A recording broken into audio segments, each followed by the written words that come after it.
फिर मेरे इंस्पेक्टर दोस्त जो थे सन के, उन्होंने कहा कि आप 2-4 दिन के लिए ज़रा गायब हो जाइए जब तक ये रिज़ल्ट्स नहीं आते, और जब ये रिज़ल्ट्स आ जाएंगे तो आपको कोई कैद नहीं कर सकेगा, आमिर फैमिली आपको कोई ख़तरा नहीं रहेगा उनसे, तो आप ये रिज़ल्ट्स आने का तक आप गायब हो जाइए। तो उस वक्त मैं खंडाला चला गया था, और पता नहीं कैसे भी पता नहीं फैमिली को कैसे पता चल गया, और उन्होंने पुलिस भेजा मुझे अरेस्ट करने खंडाला में। और जब पुलिस बीच रात में आई खंडाला, तो मैंने उनको पूछा कि आप लोग क्यों, उन्होंने बोला आपको चलना पड़ेगा हमारे साथ, हम खार पुलिस स्टेशन से हैं। तो मैंने कहा कि लेकिन पुलिस को मैंने ये पूछा कि मैंने गलत क्या किया है।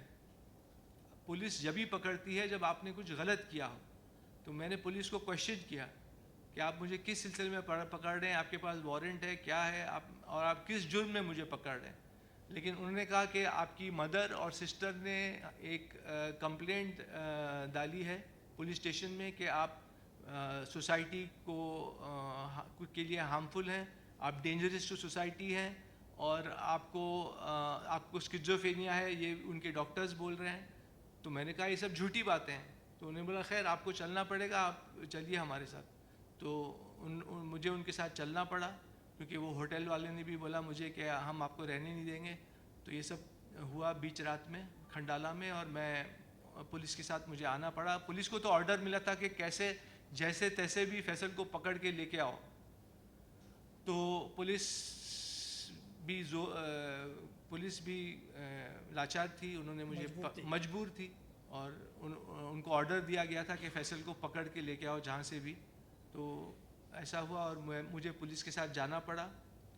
और फिर मेरा फ़ोन ले लिया गया, मैं खार पुलिस स्टेशन में सो गया, और जब सुबह उठा तो मुझे मेरा फ़ोन मिला, क्योंकि इंस्पेक्टर सनके ने जो खार पुलिस स्टेशन के इंस्पेक्टर थे इंचार्ज, उनको फ़ोन करके कहा कि इनको फ़ोन दे दो वापस फैसल को। तब मुझे मेरा फ़ोन मिला, और मुझे पता चला कि मुझे कोर्ट में लड़ना है केस।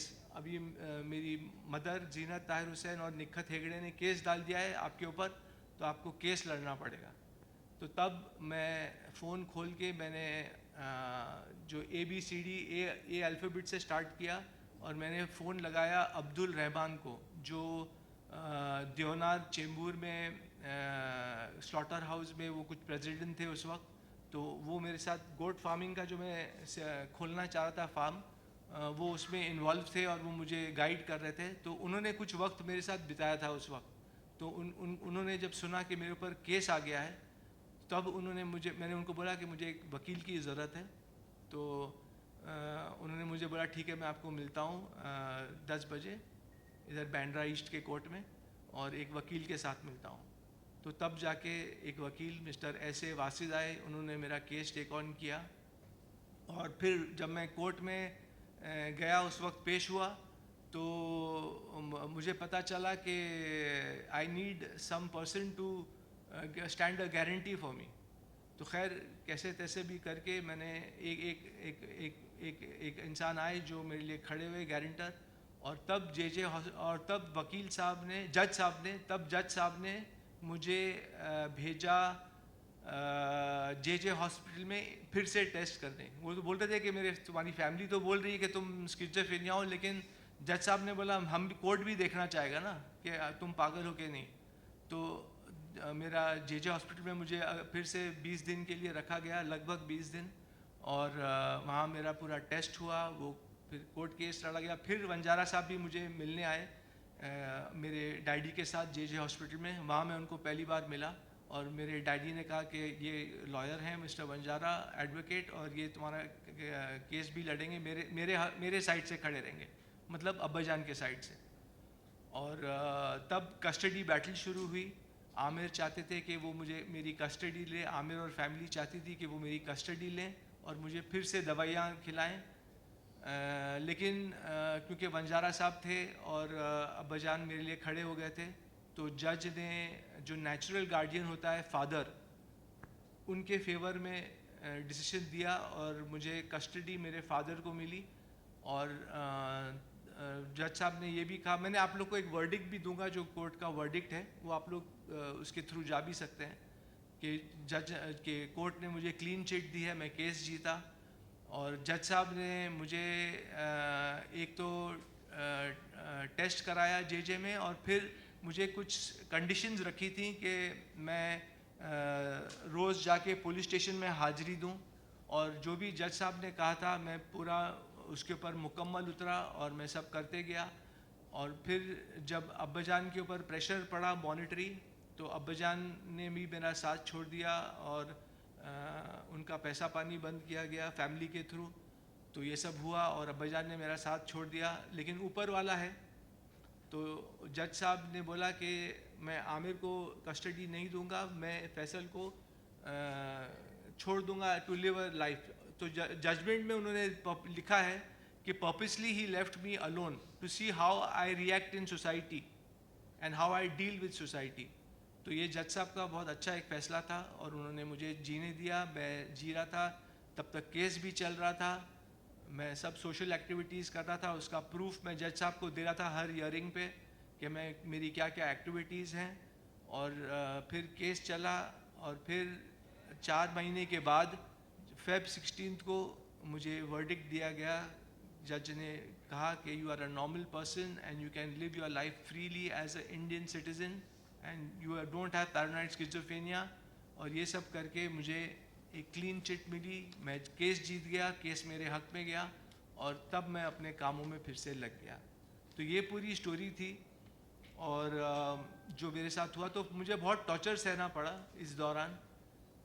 फिर मैं घर से बाहर रहा और बस ज़िंदगी चलती गई। मैं अपने काम काज में व्यस्त हो गया, बिज़ी हो गया, काम ढूंढने की कोशिश कर रहा था। उस दौरान कुछ लोग पूछते हैं मुझे कि मुझे पैसा कहाँ से मिल रहा था, मैं कैसे जी रहा था।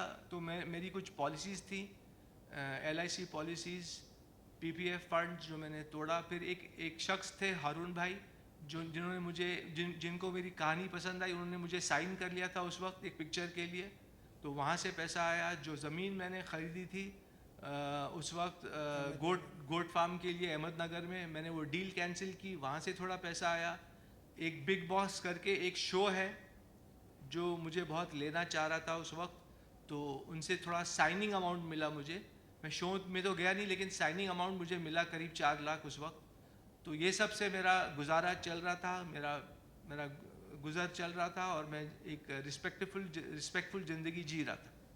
तो ये सब मामले चले, और फिर ज़िंदगी चलती गई। और फिर मैंने आमिर को एक बार जाके बोला कुछ सालों के बाद, 2-3 सालों के बाद, कि मुझे कोई काम नहीं दे रहा है क्योंकि सब लोग समझ रहे हैं मैं पागल हूँ।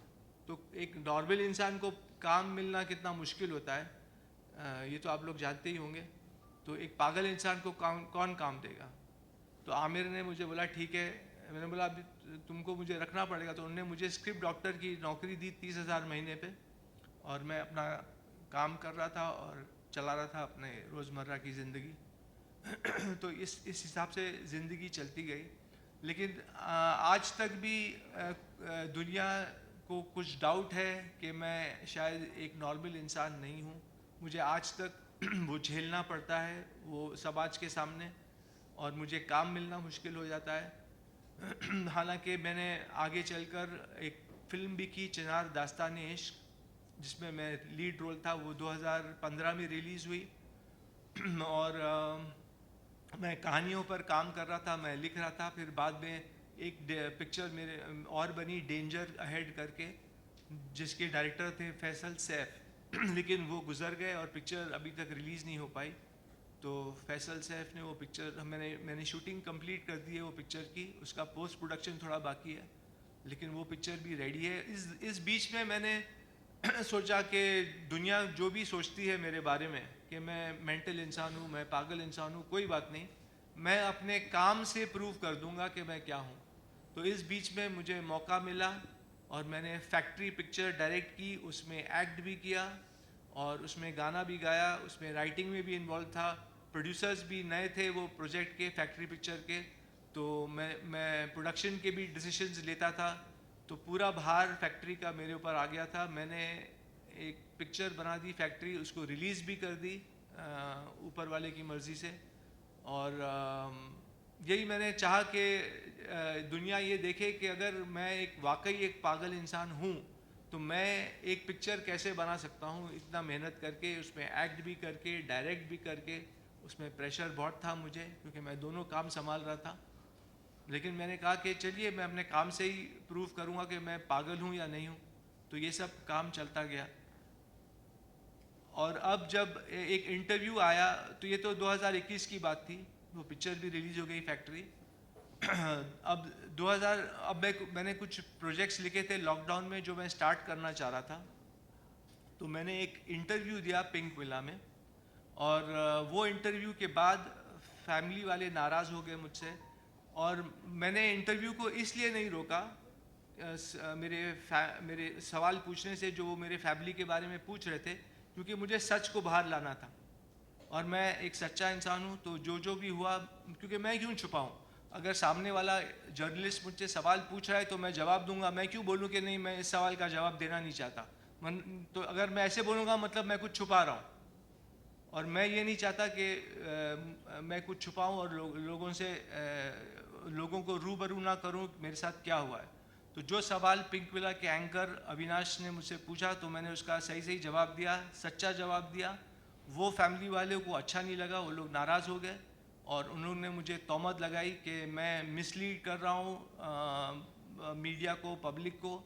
और उन्होंने और भी मुझ पे इल्ज़ाम डाले। सारे फैमिली वाले मेंबर्स ने साइन किया वो लेटर बोलिए या इंटीमेशन बोलिए, प्रेस को जो उन्होंने दिया था कुछ दिनों पहले। तो मैंने फिर उसका जवाब ये दिया कि मैं फैमिली से अलग हो रहा हूँ, और मैं ऐसी फैमिली मैं चाहता नहीं जो मुझे नुकसान पहुँचा रही है, जो मुझे हार्म कर रही है। और मुझे